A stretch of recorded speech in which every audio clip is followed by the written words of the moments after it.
Fred Film Radio, Venice Film Festival, Italy.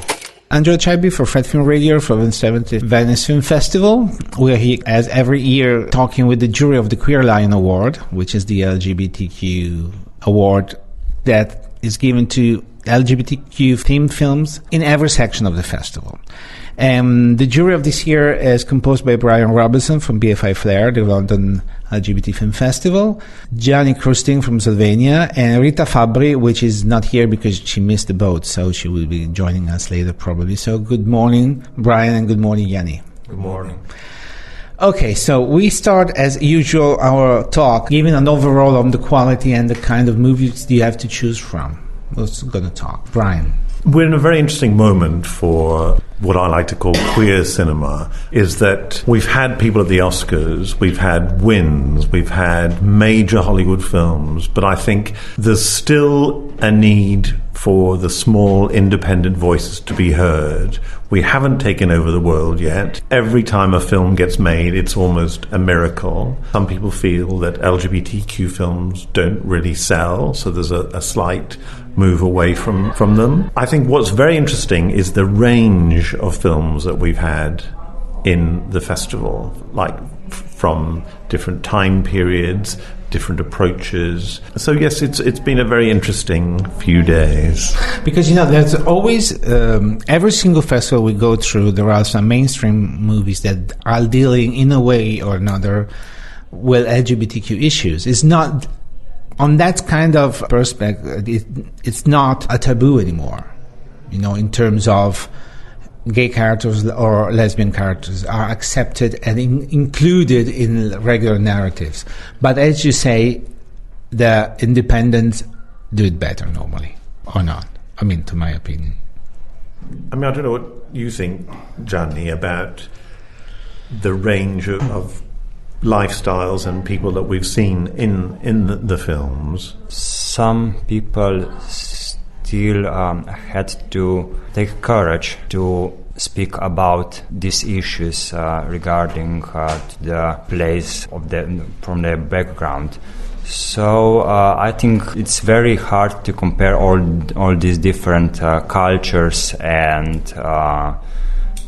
countries. But yeah, I think it's maybe less hard to talk about this because it's getting more popular, but still I think we still have to do a lot of on this way. Yeah, because as Brian was saying, maybe it's an issue that's getting more popular, but still, commercially speaking, productionally speaking, it's not good enough. It's not. It's still tricky. It's still kind of dangerous in terms of investment. So they don't want to They don't want to invest in LGBTQ themed films because they never know if they get their money back. As you were saying at the beginning, Brian, that there is this kind of way of saying that gay films that do not sell, which is not true actually. Because we have in the past year, we have had many examples of international films that sold, like God's Own Country sold all over the place. So, for example, just to name one. But I wanted to ask you also regarding the Queer Lion competition of this year, how did you prepare as a group of jurors to choose the best film? And say, did you have criteria? Did you discuss about criteria? Did you discuss about which was like limitation of boundaries that you wanted to include? The jury itself isn't actually involved in the selection. That's the Queer Lion administrators, who are very strong and have meetings with the programmers. And my understanding is that the Queer Lion looks for representation that is central to a film wherever possible. That it's got to be something that takes us to a different place, that explores the issues. It's not good enough to have a lesbian at a bus stop. You need something more focused. Some of the films, the actual queer content has been subtextual. Some people might be surprised by the inclusion of a film like Suspiria, But it's actually, it's very interesting to see what Guadagnino did with that film, and it could be read as a kind of all-female hothouse where relationships are very intense and lead to all sorts of trouble. Yeah, it's also the question of gay, LGBT-themed film or queer films in terms of taste, of looks, or like kind of narrative, kind of direction, so which can be included in the bigger realm of queer films without being actually a gay or lesbian films. So this is like probably another kind of idea to apply when choosing which movies can be included or not. Because Guadagnino film is not an obvious or like clear lesbian film, but it's very queer and very camp. So we could open like a huge theme now, but at the end of the day, after how many movies did you have to see? Did you include 10 movies? So 10 films. So which is the winner at the end? The winner is a film called Jose. It's apparently the first film ever to be in the Venice Biennale Mostra di Cinema from Guatemala.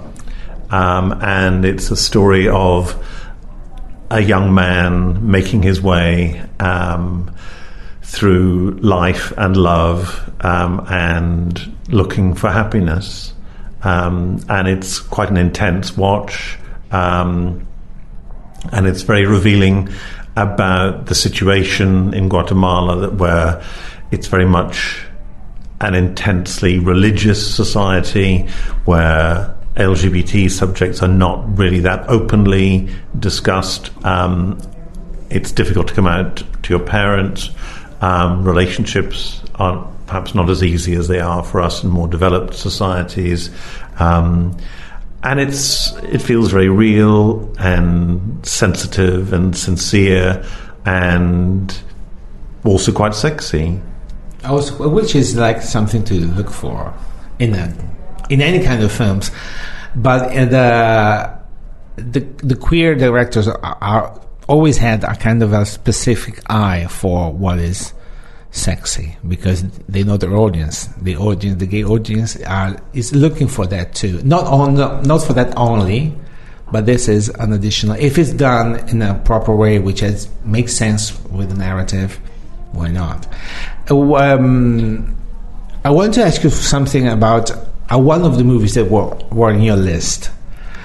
There was the Yorgos Lanthimos, The Favorite, because it was like a big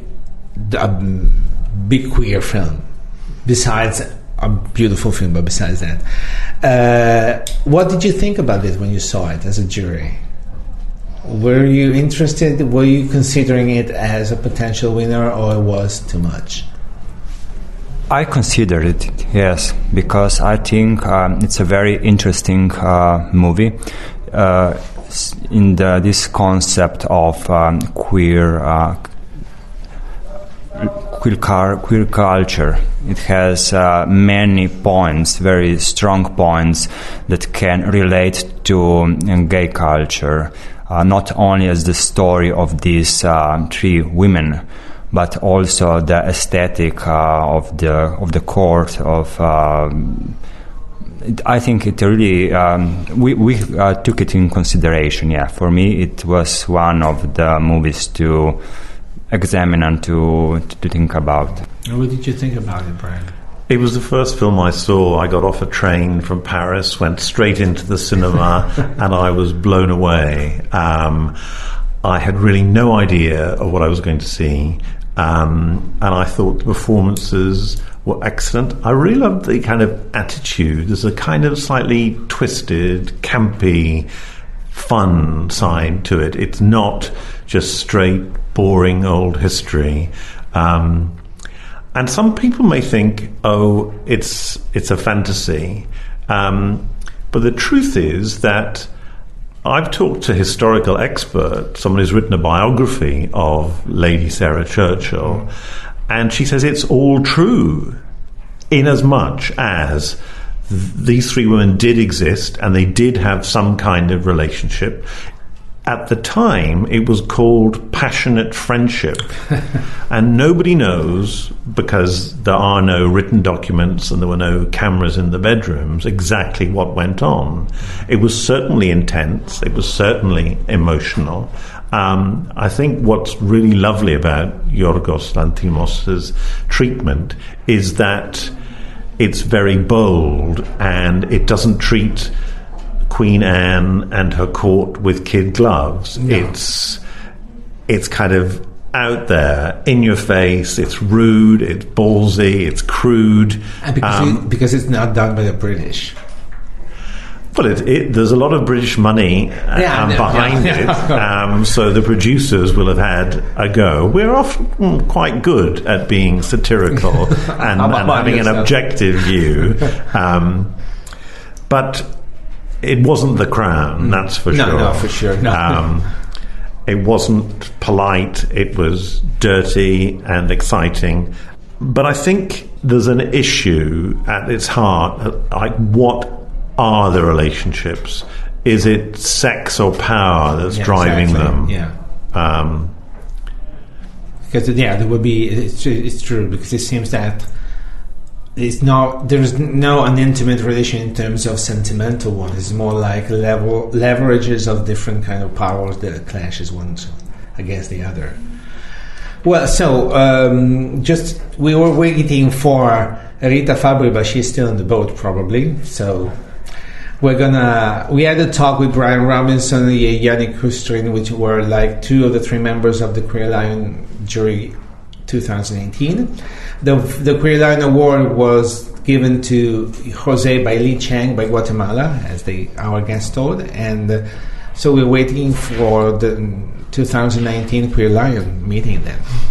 And so far, I'm Angelo Charbi for Fred Film Radio, the Festival Insider. Fred Film Radio. 24/7 on Fred.fm and smartphone apps.